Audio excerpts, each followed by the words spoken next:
Mr. President, we just have two quick proclamations for you to sign today. The first, today is Leif Erikson Day. Leif Erikson was a famous Viking explorer who discovered the coast of Newfoundland over a millennium ago. This is a hugely important holiday, particularly to Scandinavian Americans who celebrate his legacy as a great explorer, as a devout Christian, and really just a fascinating individual in the history of our continent. Sweden and various other countries. We have a lot of people from Sweden, a lot of Scandinavians. This is very important for Scandinavians, and it's a great honor. Okay, and now you have another one that's, This is like I think, very non-controversial, frankly.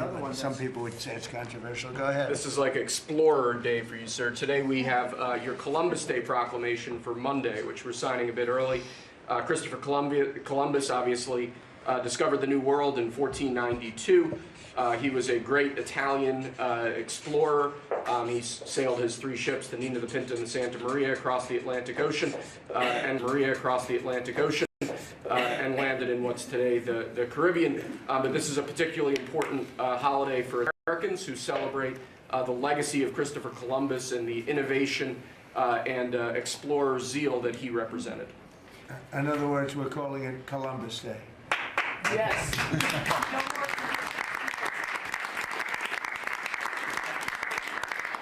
That was the press that broke out in applause. Can you believe that? I've never seen that happen before. The press actually broke out in applause. Good. Columbus Day.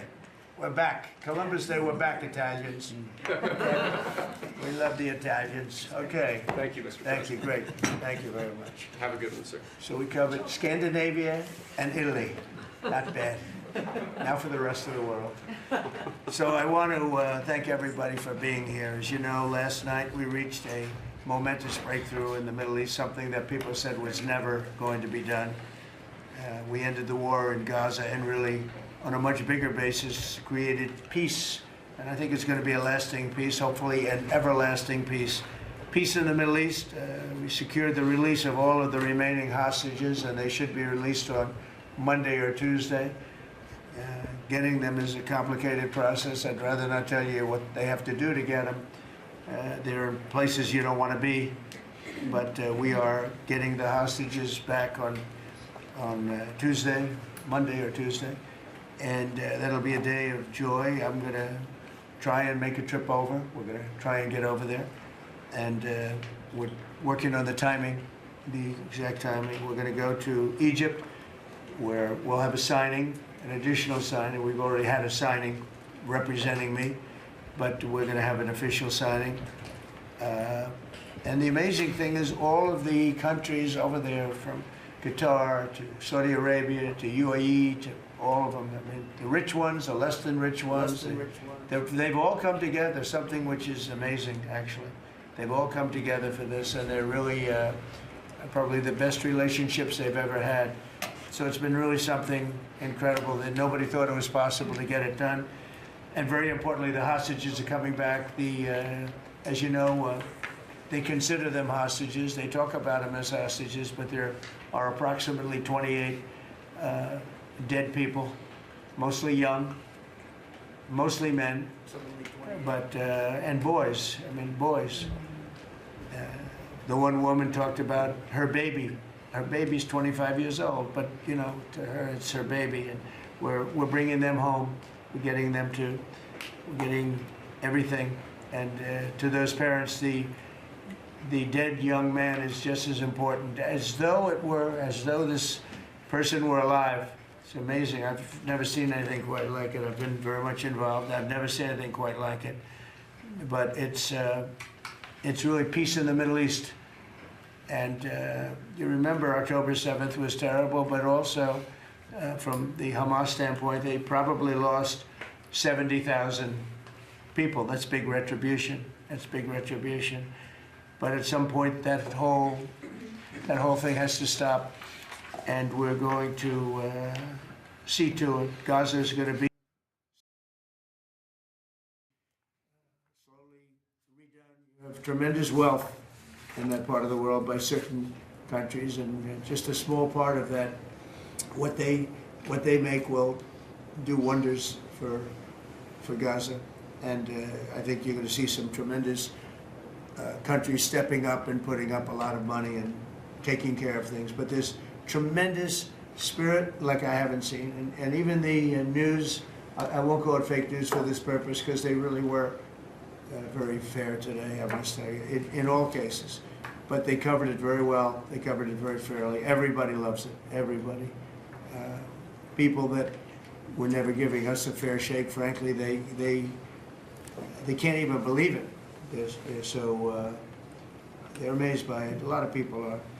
But it was just everything came together. I think the attack was very important on Iran, because let's say that didn't happen, they'd probably by now have a nuclear weapon, numerous nuclear weapons, and therefore, even if we signed a deal, there'd be a big dark cloud over it, and it wouldn't be the same thing. So Iran's different, but Iran wants to work on peace now.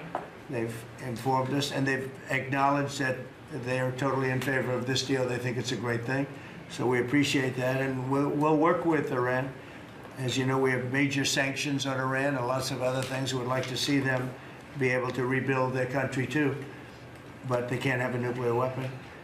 So I want to express my tremendous gratitude to the leaders of Qatar, Egypt, and Turkey for helping us reach this incredible day and for being there. They were there with us all the way. And of course, as you know, Saudi Arabia and Jordan and so many.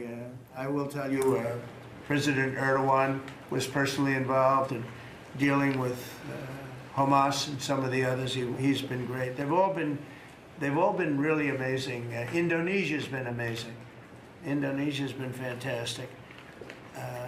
The whole world has come together for this. People that didn't get along, people that didn't like each other, neighboring countries that frankly didn't like each other, but now it's just this moment in time.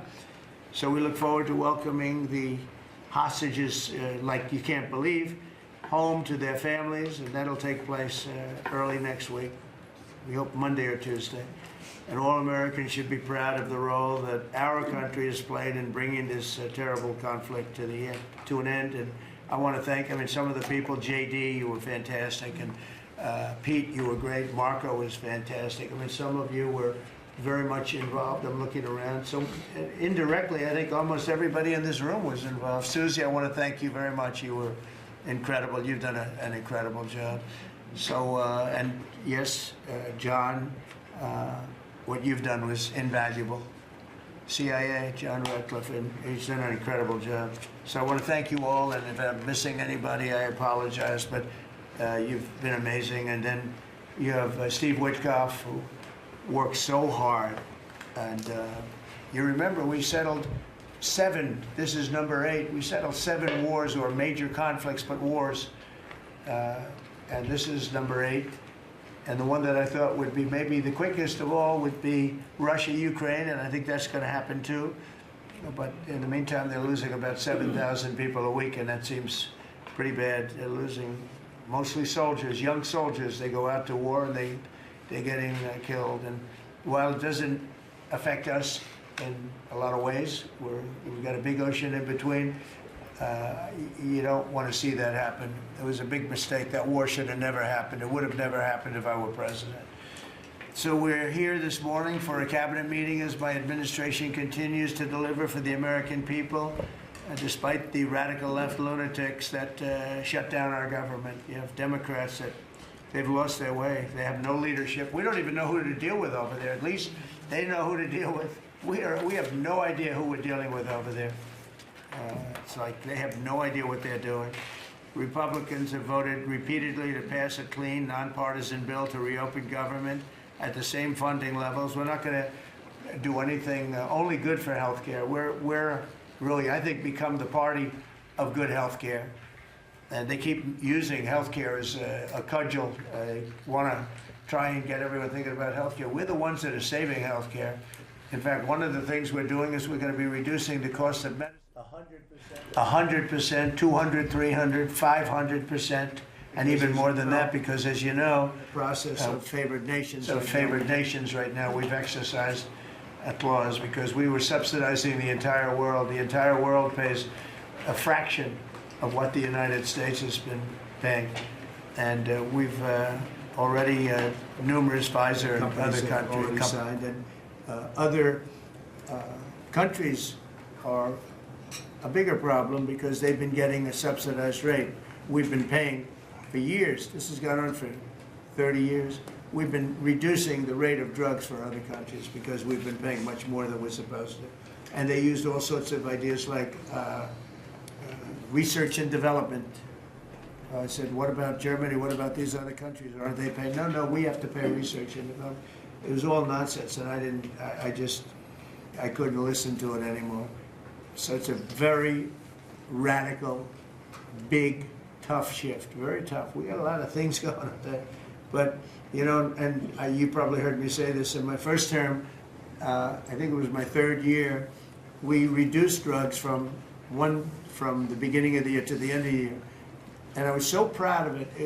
I actually had a news conference to announce it. and it was 1/8 of 1%.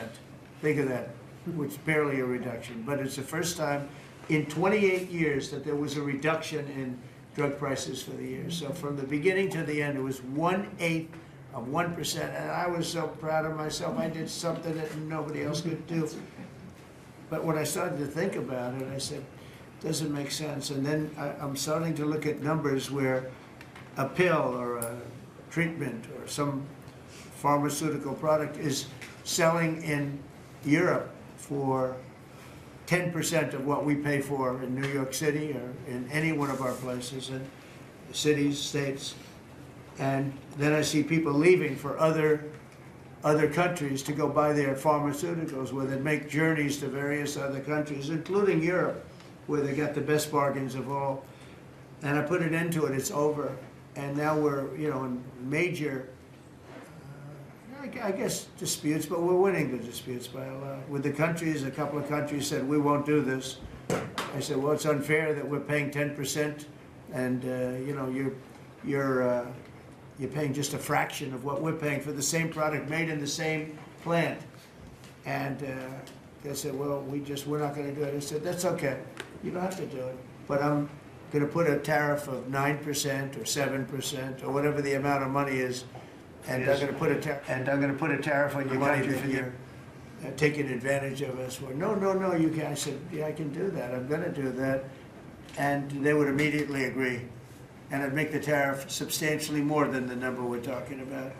And they would immediately agree. So we have the consent, I think, Bobby, of every country, essentially.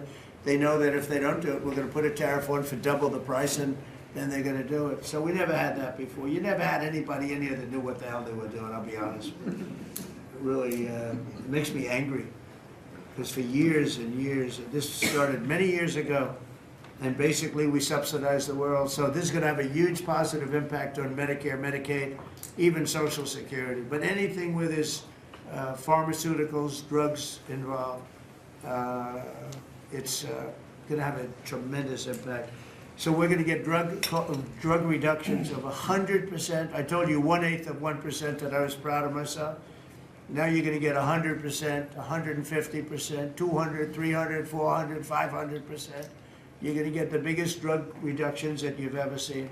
And they're already, I guess they're starting to kick in, but we've made deals with numerous companies and we're going for the full board. We want whatever the price is. So that would mean that the world price, because the world is bigger than the United States, a lot more people, but the world price will go up a little bit and our price will come down a lot.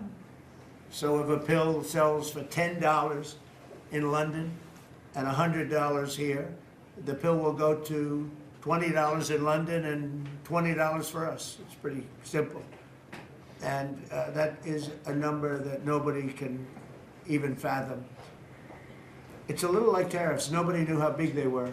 Nobody knew until they started seeing the trillions of dollars that have come in. I don't know why they didn't understand it. It's something they should have understood. We were taken advantage of for years with tariffs.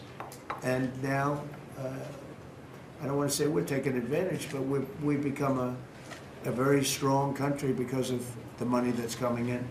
Republicans have voted repeatedly to pass a clean, nonpartisan bill to reopen our government. And remember, at the same funding levels, both parties have supported in the past. So the radical Democrats have chosen to put the economy of our country. We have the best economy we've ever had. We had the best economy in my first term, but we have an economy that's blowing it away. And we have the Democrats are trying to obstruct. They don't want to have a good economy. I don't think they want to have a good country. That's why they try and stop our law enforcement from doing what we did in Washington, D.C. Washington, D.C., we have a great, safe, beautiful capital right now. Beautiful. It's so safe. You can walk down the street. Numerous people standing before me were mugged. And you're not going to get mugged anymore. We have a safe capital, one of the safest. We took it from one of the most unsafe places to one of the most safe places in the country. And we also beautified it, and we're in the process of doing even more so. So we're very proud of our capital. Again, we were embarrassed by our capital. A lot of people being killed. They'd come from Iowa, Indiana, Florida. They'd come up, and they end up getting shot. They're not getting shot. We moved out 1,700 people approximately, right? Approximately 1,700 hardened criminals, career criminals. They moved them out.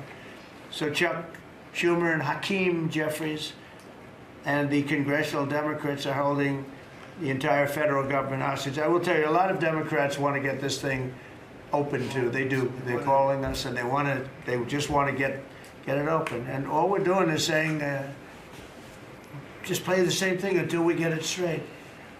And they don't know how to go about it. I mean, and the problem is we really don't know who the hell is leading the Democrats. You have this AOC. I don't know her at all, but I watched her the other day. She said, well, if they want, they could come to my office. That's not leadership, you know. The only one that challenged her actually was Nancy Pelosi, and Nancy's not looking too good. I don't know what happened to Nancy, but she's not looking great. But she was the only one, I give her credit, she was the only one that challenged her. But AOC said that they can come to her office and negotiate, the Republicans. And we're saying, oh, I didn't know she was in leadership. But she's taking Hakeem Jeffries' place, and Schumer's afraid that she's going to run against him. And right now, I don't know, he can change, life is crazy, right? But right now he can't beat, I don't think he can beat anybody. So he'll lose in a primary. I would say he'll retire before he loses in a primary. So I think Schumer's going to retire because he can't beat anybody. His polls are so bad. Meanwhile, the Democrat shutdown is causing pain and suffering for hardworking Americans, including our military, our air traffic controllers, and impoverished mothers, people with young children, people that have to live not the greatest of lives. But we're doing so many tax cuts. We've cut their taxes. The great big beautiful bill, we've cut their taxes at levels that nobody's ever seen. I mean, no tax on tips, no tax on Social Security, no tax on overtime. It's been a great thing for a lot of people. They're doing great. Despite all of the damage that it's caused, the shutdown has been, you know, pretty damaging. I mean, it's not yet because it's early, but it gets a little bit worse as it goes along. And we'll be making cuts that will be permanent. And we're only going to cut Democrat programs. I hate to tell you. I guess that makes sense. But we're only cutting Democrat programs. But we're going to start that, and we have Russell. We can talk to you about it if he wants to, but we'll be cutting some very popular Democrat programs that aren't popular with Republicans, frankly, because that's the way it works. They wanted to do this, so we'll give them a little taste of their own medicine. But Chuck Schumer proclaimed this morning that every day gets better for them. No, every day it's actually getting worse for them, and they're having a rebellion in the Democrat Party because they want to stop. And if you saw all of Schumer's, I watched last night like 10 different times over the years, he said, you can't shut down government, you can't shut down, and now he's the one that shut it down.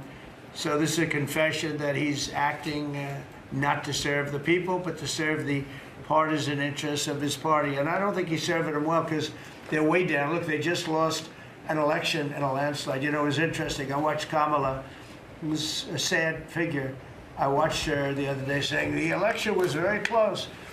I said, no, the election was a landslide. We won the popular vote by millions. We won the Electoral College by, I think, 312 or 315 to 220 something. But there's another one that we won that's probably, that's why when you see the maps are completely red.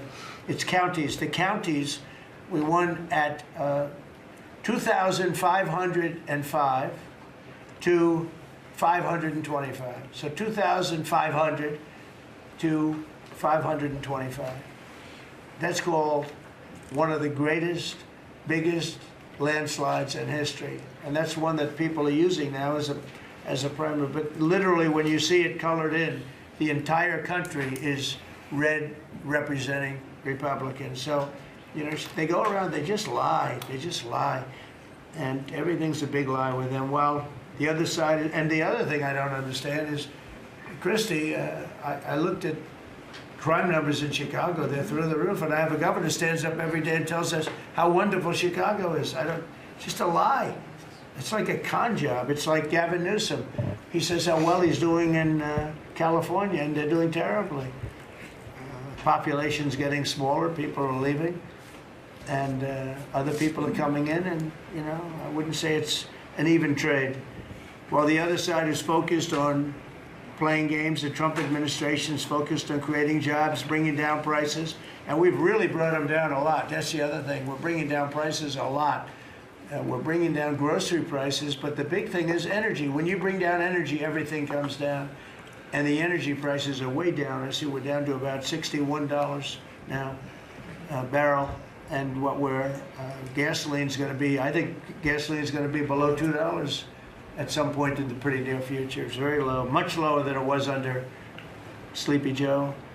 And we're restoring law and order in our country. We're restoring it here, but we're restoring it right now. We're in Memphis. We're going to Chicago. We're going to other cities.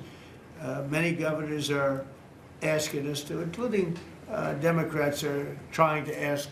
I don't know what the big problem is. If I were a Democrat governor, I'd be saying, whatever you can do to get crime down, I'll take anybody.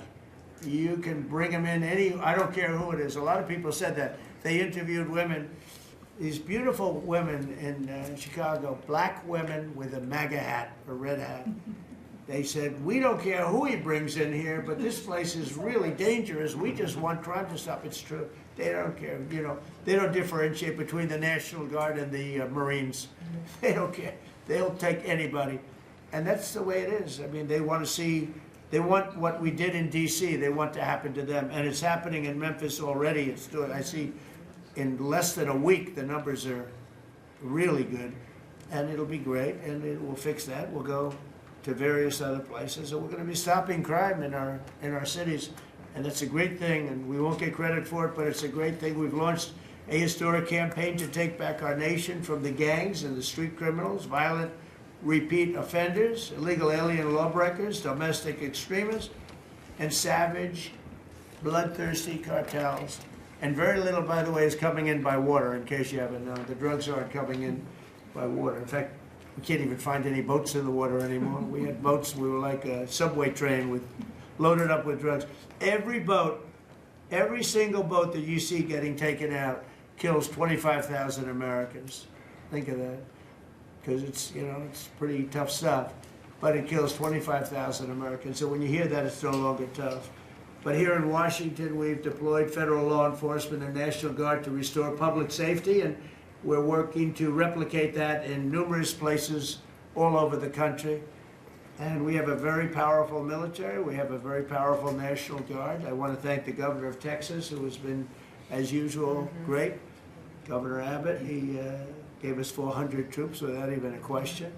And we have other governors likewise doing what has to be done, because they know we have to confront crime. We're directly confronting the sinister threat of left-wing domestic terrorism and violence, including the terrorist group Antifa. You saw that yesterday. We had a news conference. Antifa's out of control in Portland and other places, but mostly Portland in the case of Antifa. And we had people that were really badly affected by them. It was terrible. So one of those things, but we're knocking the hell out of them. And we're looking for the people that are funding them, and those people are going to be just as guilty as the people that smack people over the head with a baseball bat. And I'd like now to ask Attorney General Bondi and Secretary Noem to discuss this a little bit and tell where we are. And then we'll go around the room. We'll go quickly. We're going to go quickly if we can, because we have a lot of things to do, including I won't be spending that much time here because I'll be leaving fairly soon for the Middle East. And I'm very honored to be involved with that, I'll tell you. It's a great thing for our country. People are so happy about it. I've never experienced anything quite like it. I've never seen such universal praise for being able to do something. No, it's something that nobody thought was possible, and we're going to end up having peace in the Middle East. Who would have thought? So, Pam, could you start, and then Christy, please. Sure, President Trump, and despite the Democrat shutdown of our government, our law enforcement officers are out there working without paychecks, round the clock, to keep and make America safe. Secretary Hegseth and I were recently in Memphis. We had 1,100 law enforcement officers in one room with us. The Memphis PD, they were the happiest to see us, don't you think, Secretary Hegseth, of anyone. We had ATF, DEA, FBI, U.S. Marshals. I'm not sure if our park police were there. We had Treasury, Secretary Bessent, and of course we had Secretary Noem's Homeland Security, all working together with the Guard. They were so happy to have us there. We've been making arrests left and right. So far, we made 562 arrests and seized 144 illegal guns, just in the short time we've been in Memphis. And many of these people are career criminals. And when you take them out of a place, your crime rate just goes down. These people commit crimes every single day. They're sick. And we're taking them out. In some cases, we're bringing them back to their countries where Biden allowed, with his stupid open borders that we had in our country, to come in. But they're being brought back to other places, or they're being put in jail, but they're career criminals. President Trump, last night alone, we made 91 arrests, 19 firearms off the streets, and one was a warrant for a homicide, and 4 sex offenders who had active warrants. One was a sex offender on a child. Everything we did in Memphis was worth it, in my opinion, for that one arrest. Think about that. We got a child rapist off the streets, but yet we've made 562 arrests and still going strong in Memphis. Just what we did in DC. But it's because it's all of us. It's a team working for you to make America safe, all together, round the clock. Thank you, Dan. Thank You're you, doing a great President job. Trump. And it's amazing that we're not getting cooperation from Democrats. It's like, it's a new issue. You know, we have all the old issues of the wall and the border and all of the things, men playing in women's sports who they still want that, transgender for everybody. All these issues are so crazy, but we have a new one. It's called crime. We stop crime and they allow crime. They want crime. It doesn't make sense. I think it's as ridiculous as the other things that we talk about all the time. But I've added it onto our list, a 5-letter word called crime. We stop it, and they actually incite it. It's crazy. You would think they'd want them. You'd think they'd want Christy and Pam and all of the people. If we needed the military, Pete will be there. We've got a massive military. We have the best numbers we've ever had for recruitment. We have a lot of people now. We have people that can't get into them. In a great economy, they want to be soldiers again. A year ago, they didn't want to even think about it. Same thing is with police and firemen, everything. They want to join. They're proud of our country again. Christy, go ahead, please. Well, sir, thank you for your leadership and for deploying all of government to help us keep our country safe. You have talked extensively about how threatened our ICE officers are, but all of our law enforcement out there. And we saw the shooting in Dallas at that facility, so we're hardening all of our buildings and making sure that we have more security measures, snipers on the roof, people to protect our law enforcement while they're out there on the streets. But what I'm also doing, sir, is, and with your authority, is we're purchasing more buildings in Chicago to operate out of. We're gonna not back off. In fact, we're doubling down, and we're gonna be in more parts of Chicago in response to the people there. And then I was there a few days ago and looked at some facilities that we can deploy more law enforcement out of.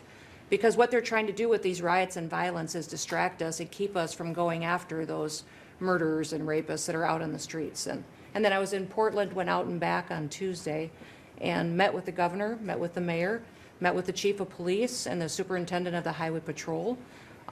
They are all lying and disingenuous and dishonest people. Because as soon as you leave the room, then they make the exact opposite response. So we're looking at new facilities to purchase.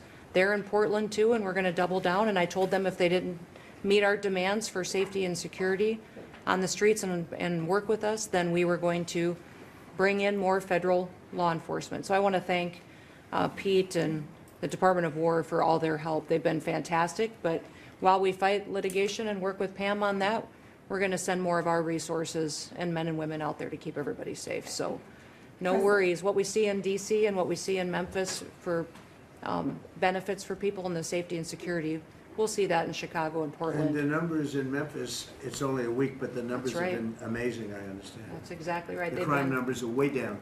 Fantastic. And it shows what a partnership can be between local law enforcement and the federal government. And if we have to do it the hard way in Portland and Chicago, we will. But the people demand the safety. Trump, my lawyers are in court right now as we speak for you, arguing in Chicago and Portland to keep them safe, to bring in the Guard. The government doesn't want it there, but we do. We're going to keep their citizens safe, thanks to The people you. want it. They do. I don't understand the politics of it. I don't understand why a Pritzker is trying to protect people that are. They're more scared really of, they're more scared of the anarchists that are on the street and the politics of it than they are of doing the right thing. I think they're afraid. Yeah, they are. I think They're they're scared. threatened. They don't tell us, but I think Pritzker's threatened by people. There's no other reason that this could be possible, that they don't want to have a safe Chicago. Mm-hmm. And we can solve the problem very quickly. And we're doing that anyway, regardless of if he doesn't want it or if he does want it, we're doing it anyway, so. make sure. I asked the mayor that himself. He said that Portland was perfectly safe, a beautiful city, no problems. And I said, well, why did you clear the streets for me today then and build out a 4-block radius to make sure I could get in and out of here? And these people on the street screaming death to ICE. There's graffiti that says Molotovs melt ice. We have the guillotines. We're going to use them. The things Portland's that- almost different. It's like anarchists. It is. It really You know, it's is. really different than a lot It's of awful. the others. This is a sick situation, but those are anarchists. Those are people that want to overthrow government. They're really degenerates. Yeah. And we're finding out who is supplying all of those beautiful signs and everything Well, else. Scott's been fantastic. His team finding the financial networks is great. That's what Okay, gives Scott, everybody Scott will hope. do that. That's Yeah. easy for Scott. We got a great team, sir. That's good. How about we go to Marco? You can talk a little bit about what's going on and Well, go ahead. yeah, Mr. President, I don't know one day perhaps the entire story will be told about the events of yesterday, but suffice it to say, it's not an exaggeration that none of it would have been possible without the President of the United States being involved.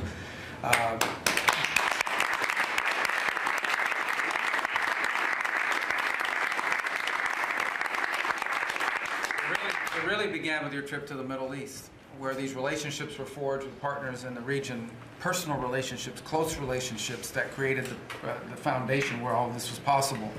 Where I think this really took a turn. Remember, a month ago, no one thought this was possible. Where it really took a turn about a month ago, less than a couple weeks ago, is when we were at the United Nations, and you convened a historic meeting, not simply of Arab countries, but of Muslim-majority countries from around the world, including Indonesia was there, Pakistan was there, and created this coalition behind this plan. Then on that following Monday, you met with the Prime Minister of Israel here, and that plan was presented.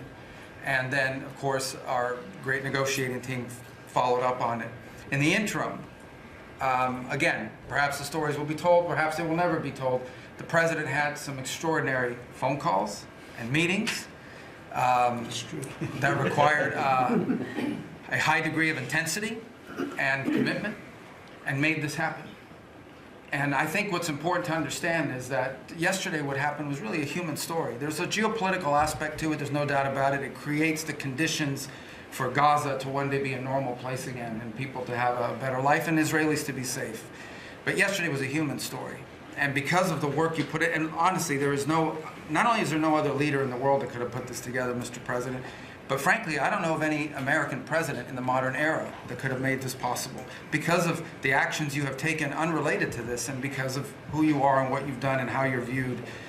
And this weekend, because of that, at some point very soon, we are going to see 20 living human beings emerge from the darkness into the light for the first time in 2 years. And that is because not only were you used the credibility and the power and the prestige of this office and the relationships you created, and you committed yourself to making it happen. And I think it will go down as a historic moment in the history of our country, and something our country should be very proud of. That we have a president that's committed to not just peace, but to the human aspect of reuniting these families. My last point on this is just a couple days ago, Secretary Lutnick hosted us all, many of us, at the Kennedy Center. And we have these families, we've interacted with them for so many years, for 2 years now. And the stories are heartbreaking, both whose families are alive and those who are deceased as well, who want their relatives back so that they can complete the process of grieving. And we had all hoped that perhaps that was the day that we would have an announcement for them on the anniversary of the 7th. But I know you were able to speak to some of those families last night. And I just hope the whole nation understands how incredibly proud they should be of their president and of their country for the role that they've played. And I don't want to let this moment pass, Mr. President, without also noting the incredible work of Steve Witkoff and Jared Kushner. Yeah. They're an incredible team working together, facing some substantial impediments to even being there this weekend and doing it. Let me just leave it at that. and they've done a great job on your behalf, Mr. President. They deserve a tremendous amount of credit. But thank you for what you've done for the world. For the world. Thank you very much, Walter. I appreciate it. I think because we have a very busy day with all that's going on, what we'll do is maybe just a few of you raise your hand if you'd like to say something that don't talk to him, I'll talk. He's doing such a great job. So good that he could talk all day. That's the problem, right? But go ahead. And what we'll do is just take a few hands, and then we'll go back to getting peace done. Okay? We'll go a little bit quicker. We'll take a few questions from the press. Go ahead, please. President Trump, I just want to double down on what Marco was sharing. It's such a remarkable accomplishment. Agree that no other president could have done this, but what set the groundwork for you able to do that? When you took office on January 20th, you made a 180-degree turn in our military strength with Pete's leadership. You were the master class in peace through strength. So militarily, we've completely turned around. We've demonstrated that through execution against Iran and others, that we have force. We want to end wars, but we'll use power if we have to. And then secondarily, peace through strength is also the prosperity, having the strongest economy and being willing to wield the power of a tariff in addition to the military power to reorder the globe. Those two things that you're standing on, both economic power and military power, allowed these negotiations to go forward. And I think as you've described the importance of these economic negotiations and all the trade deals, but that also begins with another 180-degree turn, and that was the 180-degree turn on energy. You have used energy diplomacy to bring prosperity to the American people, and you've used it to bring peace abroad. The combination of those three things have been remarkable, and now we're seeing the remarkable result. And we got one more that I know you want to end with Russia and Ukraine. Energy is going to play a key role in that, and now with this historic agreement, we're in a position working with the Middle East to also end the Russian-Ukraine conflict. So again, congratulations. Thank you very much, Dick. I appreciate it. Maybe I'll go to you for a second. You can just cap out what he said about the military, how well we're doing, and how big it is, and how strong it is. Mr. President, you're exactly right. At the War Department, you don't get peace without strength. And our job is to be the strength part of the equation and deliver that when necessary, as you demonstrated with your Order of Midnight Hammer, and the entire world saw. And I just want to echo what Marco said. It is a personal honor to be able to witness the way you lead and negotiate. I wish people had a full understanding of what that looks like, that historic nature. A lot of us vets, the Vice President, Tulsi, Lee, Doug, probably after decades of war and the chaos that was unleashed through reckless and foolish American policies, never thought this kind of peace would be possible. Yet, with your strength, with your ability to wield trade negotiations, personal relationships, to open up that opportunity is truly historic on the world stage. And it creates a whole number of other cascading effects. And watching Marco and the Vice President and Steve and Jared, the CIA director, everybody come together to make it happen. You've formed a phenomenal team, Mr. President. And at the War Department, our job is to make sure if and when there's question about American commitment, the whole world knows we've got the biggest, strongest, most lethal, and most ready War Department in the world, which is true, which is why we saw record recruitment in 2025, Mr. President. The first 2 weeks of 2026 already blows that out. FY 2026 already blows it out of the water. In fact, re-enlistment has already met its year-long goal in the Marine Corps in 2026. 2 weeks. Okay. You can't. There's no other way to create that kind of love and enthusiasm than with your leadership, sir. And it is an honor to work with Pam and with Christy and the cities across the country to make sure American citizens and law enforcement are protected with our National Guard. That's a core mission. And last thing, Mr. President, on the southwest border, the first group that rotated in to lock down that border to 0 crossings is now rotating out, and with a new border medal, the Southwest Border Medal, or it's actually called the Mexican Border Medal, revived from 1918, that will be pinning on their chest. So thank you for renaming the department, and we're trying to live up to it every day. Thank you, sir. I mean, think of this. We have record numbers of recruitment. 1 year ago, there were stories, front-page stories, that we couldn't get anybody to join the Army, Navy, Air Force, Marines, Coast Guard. I call it our beautiful Space Force. I love our Space Force. It's turned out to be very important. But we couldn't get anybody to join. Nobody wanted to join, including our police and fire. They didn't want to join anything. Recruitment was embarrassing. We couldn't get anybody. And now we're brimming. Now it's, and they're getting in based on merit now. A soldier's a soldier. They come in now based on merit, not based on woke stuff that anybody can qualify. You have to qualify for jobs. You have to qualify for certain types of jobs. And it's amazing. So we were embarrassed a year ago.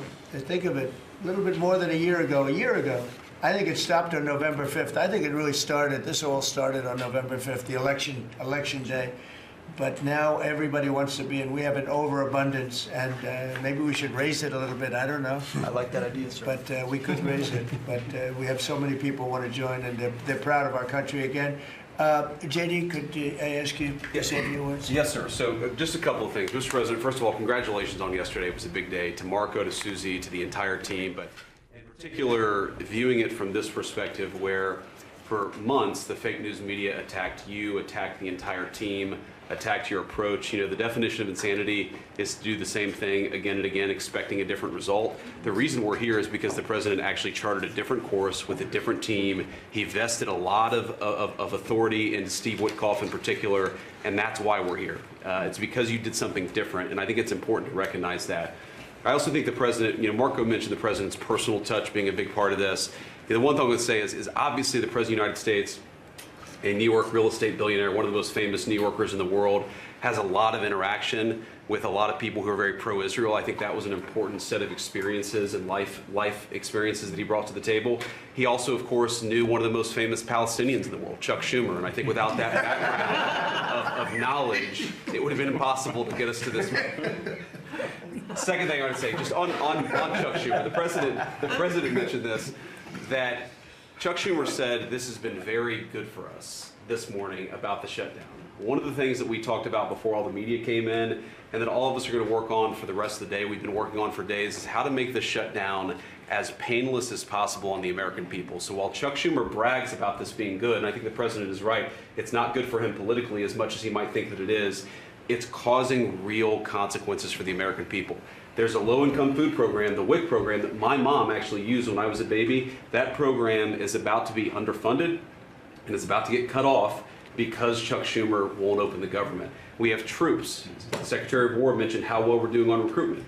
We're trying to figure out how to pay our troops because Chuck Schumer is shutting down the U.S. government. There are veterans benefits that are going to suffer. There are Americans that are going to suffer because Chuck Schumer refuses to do his job. So while we're all celebrating this incredible success that we've had on the world stage, the country could be doing so much better if Chuck Schumer did his job and opened the government. Every single Republican, except for Rand Paul, has voted to open the government. A few moderate Democrats, to their credit, have voted with us to open the government. We just need 5 more Democrats to come to their senses and let the people's government serve the American people. I hope that they'll do that. Thank you. Thank you, sir.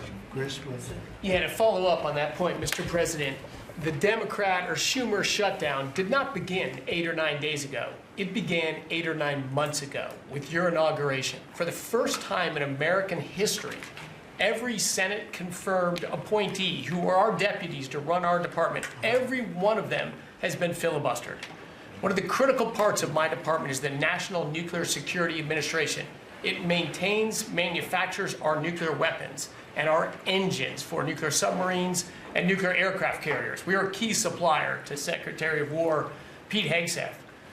They filibustered, the Democrats filibustered the leader, the administrator of the National Nuclear Security Administration, would not let him come into my department until the Republicans 2 weeks ago changed the Senate rules so they could confirm him and we could have a leader.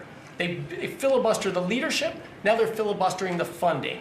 In the next 6-7 days, we're going to run out of funding, and the retooling of our nuclear stockpile, the ultimate guarantor of our sovereignty, is going to be underfunded, and we're going to have to slow down and creep to us crawl these efforts. Just incredibly irresponsible for Schumer to worry about his own reelection and not the 340 million Americans that count on the efforts of our military and all of our departments. It's truly offensive, and we need to bring it to an end as soon as possible. Let's open the government back up. And you're doing a great job. Thank you very much. Bobby, did you want to say something? You got a lot of things happening. A lot of things. A lot of very positive things, actually. Mr. President, I'm glad you're getting bipartisan accolades on the Mideast Peace Agreement. You should also get bipartisan accolades on the MFN agreement. It is an historic agreement that's going to benefit every hardworking American. It's going to lower the price of drugs for every American. By the time this administration is over, we will have 95% of the drugs in this country will be the lowest price in the world. It immediately begins to affect Medicaid, Medicare, Social Security, the other government programs. I remember when I went through the confirmation process, and the principal preoccupation of the Democrats during that process was whether I would continue the IRA negotiations on drugs. The Democrats negotiated 10 drugs. I'm supposed to negotiate every year 15. The 10 that they negotiated, they claimed to get a 22% reduction, but it was a lie. It was 22% under the list price, which was actually higher than the price we were getting. Medicaid, Medicare ended up paying more for those drugs than they were paying beforehand. They only got a benefit on one drug. One was tied. 8 of them were lower. So they should be applauding what we're doing now. We're doing something that every administration, Democrat and Republican, has been saying that it was going to do for decades, and you got it done because you understood the power of the tariffs. That we had leverage over these companies. And you did it in a way which you asked us to do, to negotiate in a way that was not going to stifle innovation, that was going to make sure that those companies could bring their production home, and they are doing that. And it was a profound success. It will affect every American for 100 years. And you should be getting bipartisan accolades on that. I'll say one other thing about Tylenol, only because of this. This morning before I came in here, somebody showed me a TikTok video of a pregnant woman at 8 months pregnant. She is an associate professor at the Columbia Medical School. And she is saying F Trump and gobbling Tylenol with her baby in her placenta. And the level of Trump derangement syndrome has now left the political landscapes, and it is now in the realm of pathology. And a mother could overwhelm millions of years of maternal instinct to put her baby at risk. And all you have to do is look at the studies which you and I talked about. It's not dispositive that causes autism. It is so suggestive that anybody who takes this stuff during pregnancy, unless they have to, is irresponsible. There are 15 rodent studies. Every one of them shows if you give it to the mother, the babies, and particularly the male babies, have profound neurological and behavioral changes. There is a study from Johns Hopkins on cord blood where they divided women into 3 categories: those who had the least acetaminophen in their cord blood, and those who had the most. The ones with the most had 3.6 times the rate of autism in their children. The middle category had 2.2 times, so it's a dose-related response. And there are dozens of studies that show the countries that use the most have the highest level of autism. Cuba has the lowest level in the world of acetaminophen use, and it has the lowest autism rate in the world. So this is not dispositive. It is not proof. We're doing the studies to make the proof. But in the meantime, the precautionary principle should apply, and any mother who is taking this stuff during pregnancy just to get back at Donald Trump is doing something that is pathological. And we're seeing that across the board. I got a lot of other stuff to talk about, but I know we got a short time here. But thank you, Mr. President. You're making our country healthier again. Thank you, Bobby. Could you just say, for the record, state what the autism was, let's say, 20 years ago and what it is today? In 1970, the largest epidemiological study in history was performed. 900,000 kids were looked at. They were looking for autism in Wisconsin children. They looked at every child in Wisconsin who was 8 years old. They found an autism rate of 0.7 per 10,000. So almost close to 1 in 20,000 less than 1 in 10,000. Today, the autism rates are nationally are 1 in 31, but it's actually much worse than that because California, which has the best collection system, reports an autism rate of 1 in every 19 children, 1 in every 12.5 boys. This is a national security issue. There is nothing more important, and I'm grateful to you, Mr. President, because you know the flack that you take for talking about this issue.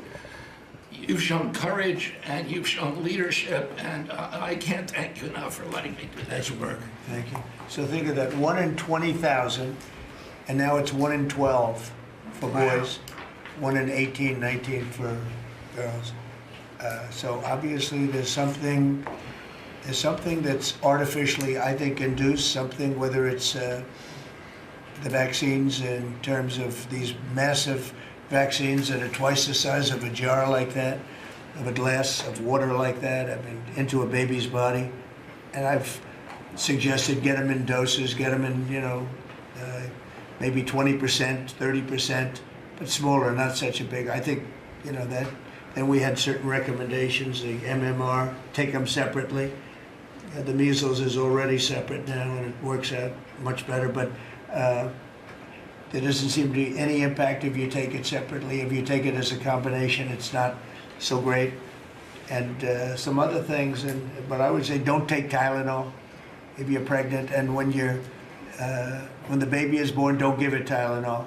If you can avoid it at all, just don't give it Tylenol. I'll say this. Really, what do you have to lose? You really don't have much to lose. Yeah, go ahead. There's also there's many other confirmation studies. There's 2 studies that show children who are circumcised early have double the rate of autism. It's highly likely because they're given Tylenol. So, none of this is dispositive, but all of it is stuff that we should be paying attention to. Yeah.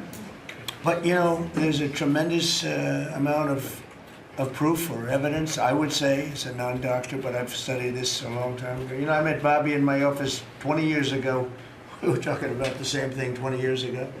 And I was a real estate developer. It bothered me that it seemed to be getting worse, but it's so bad now when you hear these numbers. It's not even really sustainable.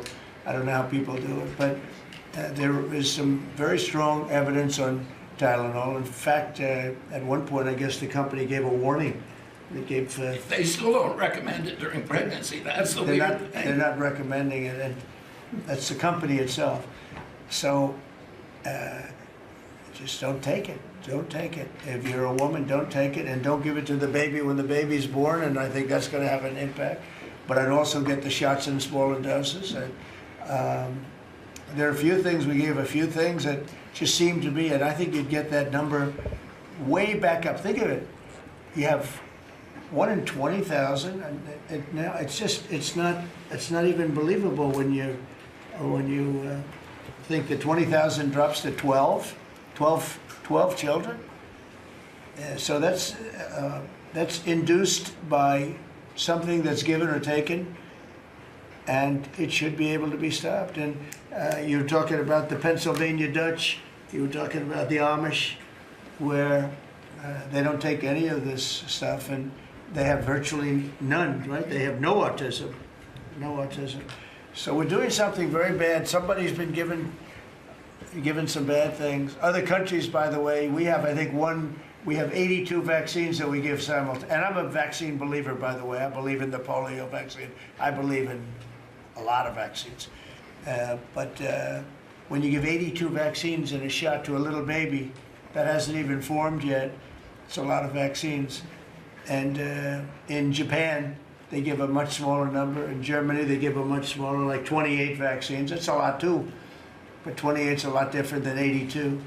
So, but I would say on the Tylenol, don't take it, and that will be. I think it's going to be a big factor. I think it'll be a very good result, and I hope we're going to be able to see that result in the not too distant future. Because certainly, people have heard us loud and clear. That's why I bring it up again. That's why I asked you to talk about it. Because this is a horrible thing, and if you don't take it, I mean, you have to tough it through sometimes. There are other things you can do, but you have to tough it out. It's easy for me to say, but I think you're going to see numbers that will be it'll be so significantly improved, and maybe maybe fully improved. I mean, there's something there, there's something going on, and we have to address it. And so I'm addressing it the best I can as a non-doctor, but I'm a man of common sense. Okay, any other questions? I'd like to comment on the Yeah, workforce. please. Mr. President, a lot of people are calling to give you the Nobel Peace Prize after this peace deal that you managed to achieve in the Middle East. First of all, your opinion on that, and I was wondering about your trip to the Middle East, if you can tell us if you're considering to speak at the Knesset, at the Israeli parliament. Well, they asked me to speak at the Knesset, and I've agreed to. If they would like me to, I will do it. It's the first time a president has ever done that, so that makes it very interesting, right? Yeah, of But course. yeah, so I will do it if they want me to. They have asked me to do that. Thank you. Families of hostages are out in the streets in Israel dancing and crying tears They're of all joy. dancing in the streets right now. They're dancing in the streets. They're so happy. Everybody's happy. They're dancing in the streets of Arab countries, Muslim countries. I've never seen anything like it. Everybody is happy. It's been really amazing. Thank you.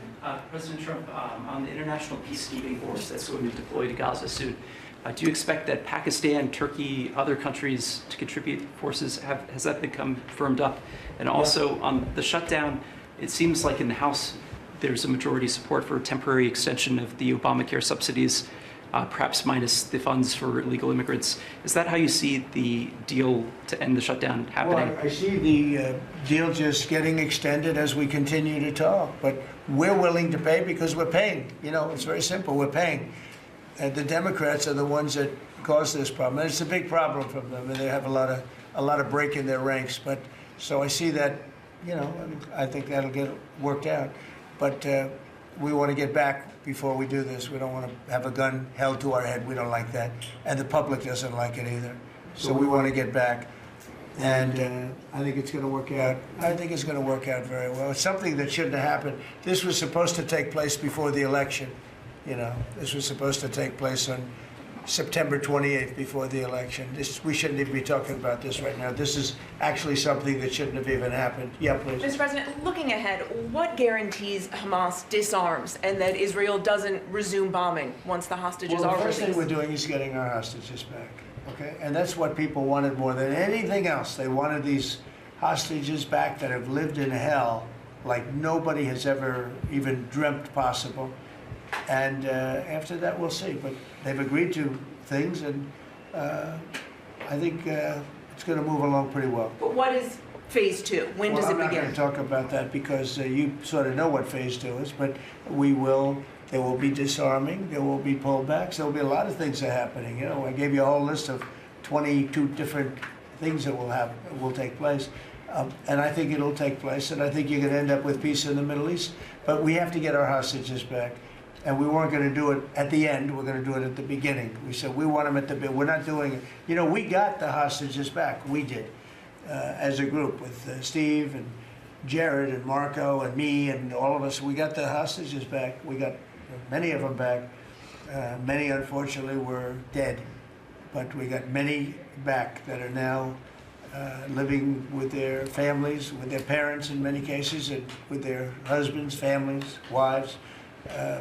Many of them, they celebrate all over. They're the ones that are celebrating the loudest. They're all over. There are a lot of them that we got out. But the last 20, and I always said the last ones are going to be the most difficult. But it's been a very big deal getting the hostages out. But the rest is going to take place too. And can you promise Palestinians they will be able to stay? Well, they know exactly what we're doing. We're going to create something where people can live. You can't live right now in Gaza. The place is it's a horrible situation. Nobody's ever seen anything like it. So yeah, we're going to create better conditions for people. Yeah, please.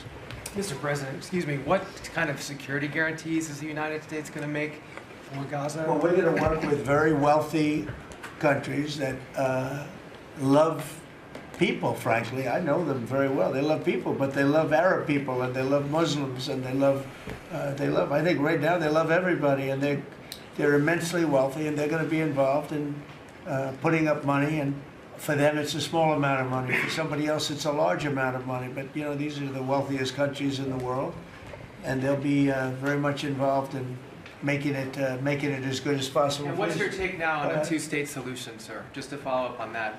What is your view now on a two-state solution for the? I don't have a view. I'm going to go with what they agree to. Mr. President, given that there are some tough provisions for Israel in this agreement, are you at all concerned that Bibi Netanyahu may not continue in his post? He may be deposed. That Bibi may go a little bit out of whack. That he may no longer be prime minister when this is over. Look, that's politics. It could be. I don't know. I think he's very popular right now. He's much more popular today than he was 5 days ago. I can tell you. Right now, maybe people shouldn't run against him. 5 days ago, it might not have been a bad idea. No, Bibi's become. This has been a very good thing. I don't think he did it for that reason. Okay, but I think just looking as an analyst would look at this, I think Bibi should be very popular right now. Yeah, please. What will happen if Hamas says that it cannot locate or was not able to find all of the deceased hostages' bodies within the time Well, frame? we'll have to see. I think that's going to be, it's largely been answered. We know where most of them are.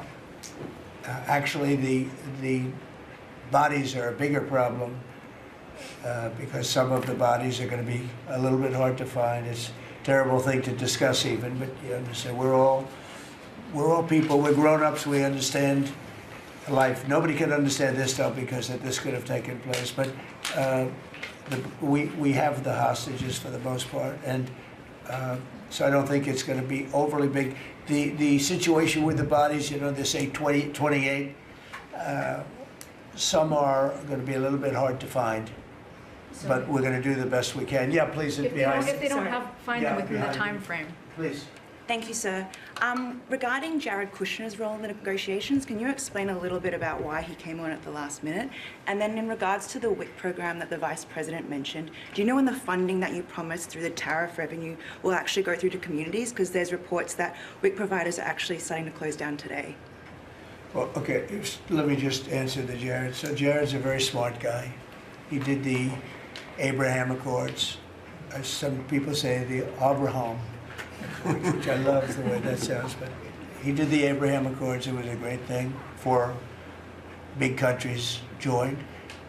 If I were president, if the election would have been a correct election, which it wasn't, you'd have every country in there. Maybe even Iran would have been in there, frankly. But you'd have every country in. Now, by the way, that's going to be filled up rather quickly. People want to join the Abraham Accords. And I put Jared there because he's a very smart person, and he knows the region, knows the people, knows a lot of the players. And the combination of him and Steve Witkoff and Marco and Cooper, who is, as I hear, has been fantastic, and others that were involved. JD was very much involved. I mean, we had a very smart group of people working. We had a lot of different players, different countries, and very diverse countries, very different from each other. They had certain things in common, but they had a lot of things, mostly things that were not at all common to their countries. So we had a very smart group of people. These are high IQ people. Okay, I talk about how many low IQ people we have in our government. We got some real low ones, but some shockingly low. But these are very high IQ people, and that's what we want. I like high IQ people. Yeah. Mr. President, thank you. Can I ask you about the China? You're meeting with President Xi. The Chinese have now set to put in new export controls on rare earth minerals, and they've stopped buying soybeans from the U.S. What do you hope to get out of that meeting now with President Xi? Well, we'll see. I mean, I just heard this a little while ago before we came in, so I haven't been briefed on it. The export, I mean, look, we have the ultimate export. We have import, and we have export. We import from China massive amounts, and maybe we'll have to stop doing that. But I don't know exactly what it is. Neither do you. Neither does anybody. It's a little bit soon. I just heard about it. So Scott and Howard will figure that out, and I'm sure we'll be able to handle it. Can I ask you about the soybeans? What is the plan to help farmers? Is it direct checks? Is it tax? Have you sorted that out yet? Well, what happens with soybeans is we're going to see more and more, I think, opening up, and part of the reason that we'll be discussing, he's got things that he wants to discuss with me, And I have things that I want to discuss with him, and one of the things is soybeans. I had a great deal with China where they would buy $50 billion worth of our farm product and manufacturing and other things, but farm product. And it was going along well. Then when the election turned out to be a rigged election and we had the wrong guy get in there, he didn't do anything about it. I used to call up President Xi every 2 weeks, or I'd call up people in China, say, you got to keep going, you're not buying the amount that you agreed to. And this went on for, ever since we signed the agreement. It was a great agreement. So they used to do 15 billion, and I got it up to 50 billion, 50, and it was great. Then when Biden got in, they just never adhered to the agreement, and nobody in Biden's group, as you can imagine, did anything about it. So it just sat there for 4 years, and they didn't adhere to the agreement. And we, it's hard to go back after 4 years of nobody calling them, but I used to call them every 2 weeks. I'd say, you're a little low, or I appreciate it. Oftentimes I'd say, thank you very much. You are totally adhering to the agreement. But we had an agreement, they would buy $50 billion worth of our product, mostly farm product. And the farmer, remember I said to the farmers, buy larger tractors and more land. And that's exactly what happened. They did well. But we do suffer. I'd like you to discuss that maybe for a second, Brooke. Sure. Very quickly, by the way. Yes, sir. But would you just talk about how Biden let us down? Biden, every single thing, every problem the farmer has is because Biden didn't do anything for 4 years. Go ahead. No, I think that's right. This president has been unequivocal in his support of the farmers. First of all, in term one, we worked on it so hard and opened up markets, but especially this term. But here's what everyone has to understand. The farm economy is in a very uncertain time. But that isn't because of the current trade negotiations, although certainly the China part is part of that.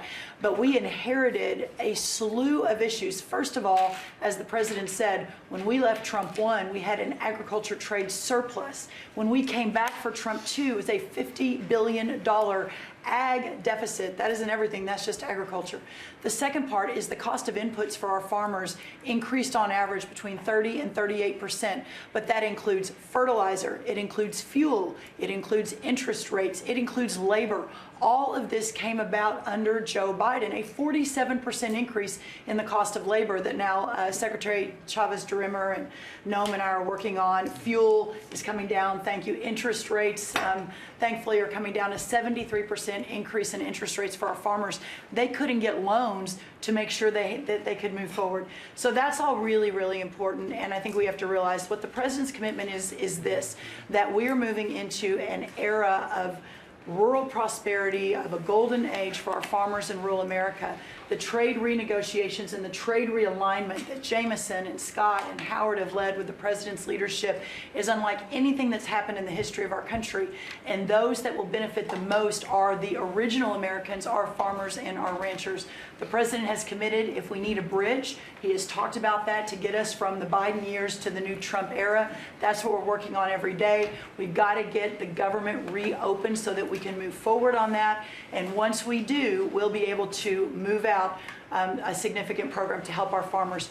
Long term, we have to change this hamster wheel of government. We've got to ensure that the farmers have the market to sell, and it's a national security issue and onshoring a lot of the food as well. Okay, So, sir, thank you. Thank you. Thank you, everybody. I think that's enough. Thank you, Press. Thank you, Press. Thank you.